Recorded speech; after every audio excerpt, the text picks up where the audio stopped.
is Stephanie. I'm the creator and founder of my brand, Shabu.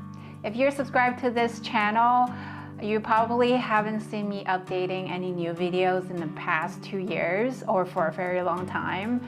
And the reason why is because I have started a new business.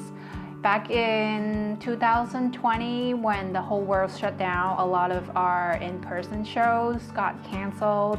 And so I was just stumbling at home thinking, what can I do with my free time? So I started doing a lot more content creation for YouTube, and that's the reason why you probably started watching our videos. That's also when I started to learn more about photography and picked up what I have originally been interested. Growing up, I actually do love doing photography. I actually ended up becoming a professional photographer in 2021. I started my other photography business in 2021 in March, and ever since I'm so grateful that the business has been growing, and that's also the reason why I haven't been having time to dedicate into this brand, Shabu. And this year, I'm starting to be a little bit more on track with photography side of business. So I wanted to kind of, pick back up where I left off from Shabu and hopefully be able to create a little bit more content and update our product line a little bit more in the upcoming years. So in the past 2 years, we have been going to in-person shows and events. We did slow down on a couple of events that we had been to in the past before the pandemic. And the reason why is because we wanted to kind of focus more on the type of shows that our product line speaks to, or the clientele that we wanted to be able to attract. So if you have been to one of our in-person shows like Jackalope, Renegade, West Coast Craft, 626 Night Market, or some other smaller ones in the past and heard about us, you probably will not see us in certain shows. We're focusing more on just Jackalope right now. 1 or 2 night markets with 626 just because we feel it's not quite our crowd. So we kind of have to be a little bit more selective when it comes to doing in-person shows, because it's a ton of work, and obviously we want to dedicate reasonable amount of time in things that will help us grow as a business. So in the past 2 years, just to kind of speed you up, if you have been to our in-person show, you probably had met our doggie, Shadow. She was the stubby paws, black old lady, if you have seen her. And she actually passed away about a year ago. And she had appeared in some of our videos during the pandemic. And I'm so grateful that I get to have these videos moments with her to remember. And immediately after she left us, we just felt very empty for about a month. We just couldn't stop crying like every day. Up to today, I still feel like I miss her a lot. And so we just can't resist ourselves but go look for another doggy to see if we can share our love with another dog. So we found Shabu, which I'll show you a little clip and video and pictures of what we have been up to in the past year.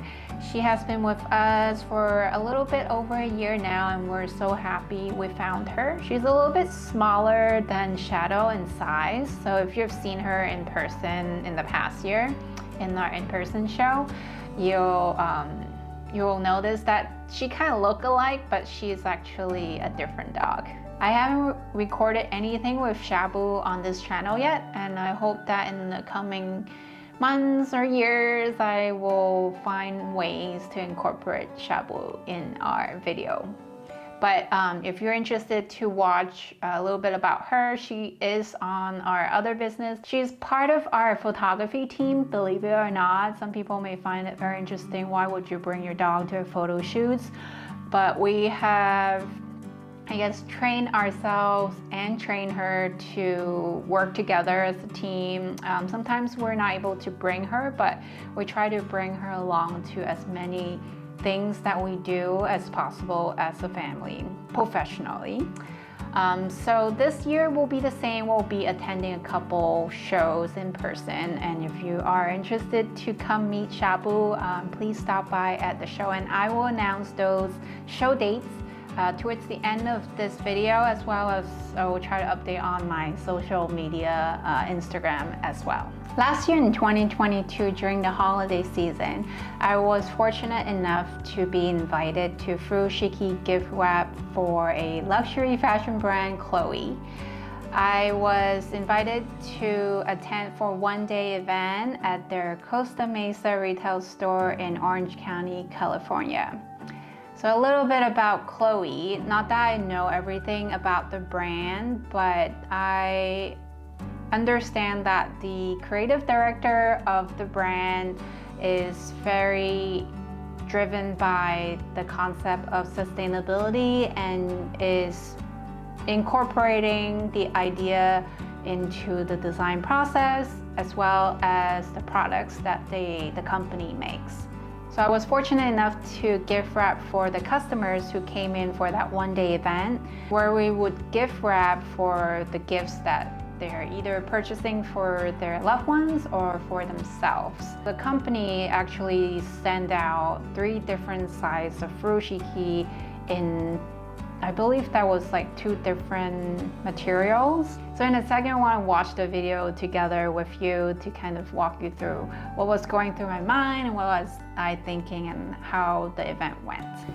So this is the store in their Costa Mesa location in Orange County, California. Over here you see I am already wrapping. In the morning I go in and they already have a few boxed items that they wanted me to start with, and all of their products are in boxes, so ideally speaking I'm just wrapping whatever that box size is.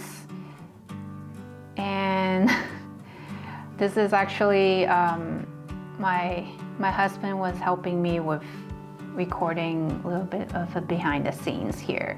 So this is one of their biggest furoshiki cloth that they have provided, which is the 140 centimeter one, which is semi-heavy cotton, I would say, and that's the monogram of their logo embroidered on the fabrics.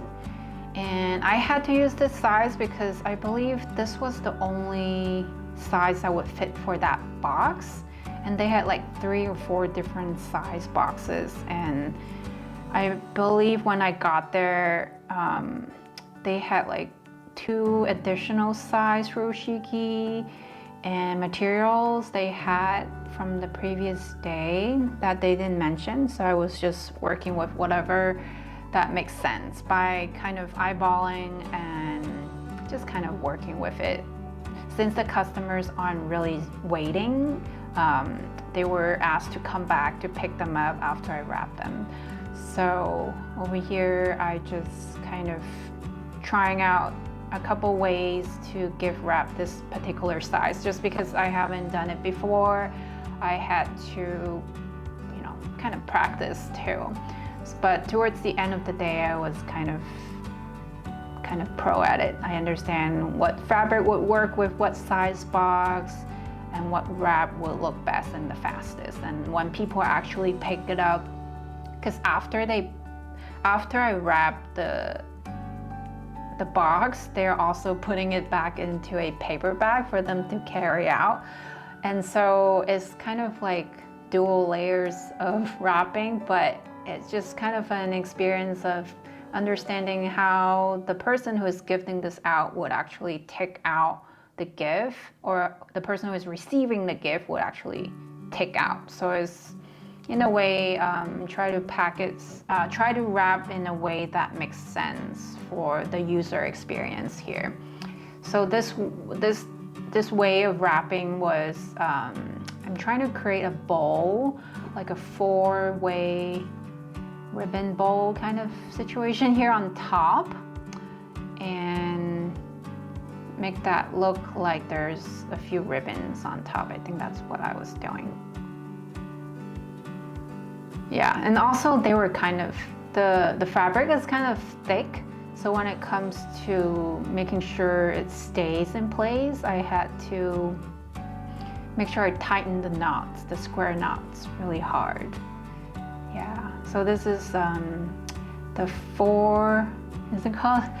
There's a name to all these different wraps, and I was just going by memory which one would fit for this particular style. So I did the ribbon style for this particular wrap. It was actually pretty fun to be able to try different things on different medium, because I'm used to wrapping my own fabric, which is tencel fabric, a lot lighter than this particular cotton fabric. And yeah, it was a good experience overall for me to kind of experience that.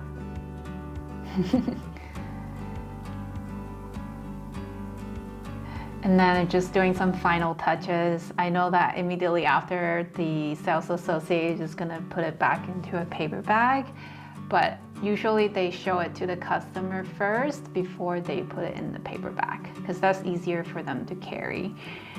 And then this is a smaller box that I was wrapping. I believe the fabric material is silk, 100% silk. Again, it's their monogram. It says Chloe on it. It's actually a very pretty fabric. I would totally use it as a neck scarf if I receive it as a gift. And that orange one is actually a crepe de chine silk fabric as well. Yeah, so overall, we didn't get a lot of clips during that day. That was also like the first time we do a event like that, so I was kind of asking my husband, hey, do you want to try doing some video for me and do some photos? So we did a lot of photos, but we didn't do a lot of video clips. And this year we are so fortunate and so excited that we are being invited back to do a similar kind of event for one day as well. And I look forward to seeing what kind of fabrics they have this year, and I'm so excited to try on different types of fabrics. And hopefully I will get more video clips to share with you on the next video. It took me a year just to edit this video because, again, like I said in the earlier part of my video, I just have been really busy with my photography business. And I just wanted to kind of provide an update in this channel about what's happening. So if you're interested and you live in Southern California and would love to come check out the experience, or even get a gift for a friend or for yourself, I will be there on December 16, which is a Saturday. They open at 10, I believe, but I'm pretty much there all day from 11 to 7 p.m. just wrapping away. We hope that you'll come stop by and just kind of check it out if you're interested, or if you know a friend or two who lives in SoCal and would be interested, send them our way. We'd love to meet you guys in person. Obviously, it's not a workshop or it's not a demonstration. I'm just really there to kind of furoshiki gift wrap on their counter, as you saw. I look forward to the event and I can't wait for that day to come. And I'll try to record a little bit more clips so I can share with you guys. Alright, so the next event that I'm so excited that I will get to participate, it is not a public event, but it will be for Netflix employees at their headquarters in Hollywood, which is a very exciting opportunity for me. They are having this event called Greener Gifting. It's like a market just for their internal employees. So if you work at Netflix, I hope to see you there. I will be bringing along all my products, and we'll have a big projector screen behind me, hopefully, that I will be playing some of the videos that I have done on YouTube, which you probably have seen already, and also demonstrate a few things if you do come up and ask me to gift wrap. So if you do work at Netflix and you're coming and you do want some furoshikis to be wrapped into some of your gifts for your friends and families this year, I urge you to bring them along. I know the company are not sending a mass information about what vendors are gonna do what, but if you're watching this, be sure to bring your furoshiki. It just has to be like square cloths. It can be any scarves, or you can buy from us. We have only one size box, unfortunately, that we sell, because the standard size, we typically just bring this kind of standard 4x4x4 inch brown box. So if you do end up buying some stuff from the other vendors, you can use the box. If it fits, then you can buy from us too, and then we can gift wrap the whole thing for you right then and there. Or you can bring your own and I can totally wrap it for you for free. Okay, so aside from Netflix headquarter events, we're also going back to Jackalope Craft. This will be our first, I believe it's our first Jackalope event that we're going back this year. We have been to the Burbank one last year, and I remember it rained and had a storm and the tents were just flying everywhere. It was really bad, but our tent actually stayed. I actually recorded, but I did not do a video. So I just don't have time to put together the video, but maybe I'll put some clips here just for you to see how bad it looked back last year. So hopefully this year it won't be raining that weekend. It's December 9th. It's December 9th and 10, between 10 in the morning to 5 in the afternoon. So last year it rained, obviously, but it was not raining during the show. It only rained at night. So people were still out and about shopping and having fun. I'll put the info of that show in the description box below, so you get to check it out before you come and plan ahead. And we hope that next year we get to do a little bit more or similar kind of events and shows outside of craft shows. We just feel that sometimes when we are asked to do certain things that's more focused to sustainability or something about furoshiki, I find it more interesting, more focused for what I'm trying to promote and do for Sutaibu. And obviously I'm continuously thinking what I should expand in terms of product line, but right now I think furoshiki is really my priority, to want to spread the message. And I know that furoshiki is catching up. A lot of other brands are popping up just doing furoshiki, so I'm really happy to see that there are other brands and people who are interested in selling the products in the States. I know in Europe and Asia is pretty popular in comparison to the States. So when it comes to United States, I hope that it will become a trend one day that everyone is exchanging furoshiki with each other and they get to reuse them for the next year or for themselves. So if you're a host or event planner and you're looking to kind of host events similar to the ones that I've done for Chloe, I would love to learn more about it. I'll leave my information in the description box so you can reach out to me if you have any upcoming events that you would like to plan for. Furoshiki does not limit to holiday season, although it is relatively more popular. I believe furoshiki can also expand into other occasions, such as Valentine's Day. If you're looking to maybe create your own furoshiki with your loved one, like a workshop kind of thing, I think that would be cool. Maybe make chocolates together and then put in a box and then gift wrap the box together and maybe gift it off or whatever. It's just another way to use furoshiki. It doesn't have to limit to just the holiday season. And again, furoshiki also is not for gift wrapping only. It can also be for wrapping into a little, pouch, a little tote bag. And again, you can check back into our other videos to try to learn a little bit more about what other wrapping ways there are. I don't have a lot of videos, but I look forward to creating more in the coming months and years if I have time. So thank you so much for watching this video. I hope to catch you later, and I'll let you get back to be creative. Bye for now. Did you know Furoshiki comes in many standard sizes? They're meant to wrap and use for different sized objects. Are you wondering how to find the right size of Furoshiki? I've got you covered. Check out this post from our website to learn more about how to find the best size Furoshiki for you. You can scan this QR code on the screen, click on the link on the top right corner, or find the link in the description below.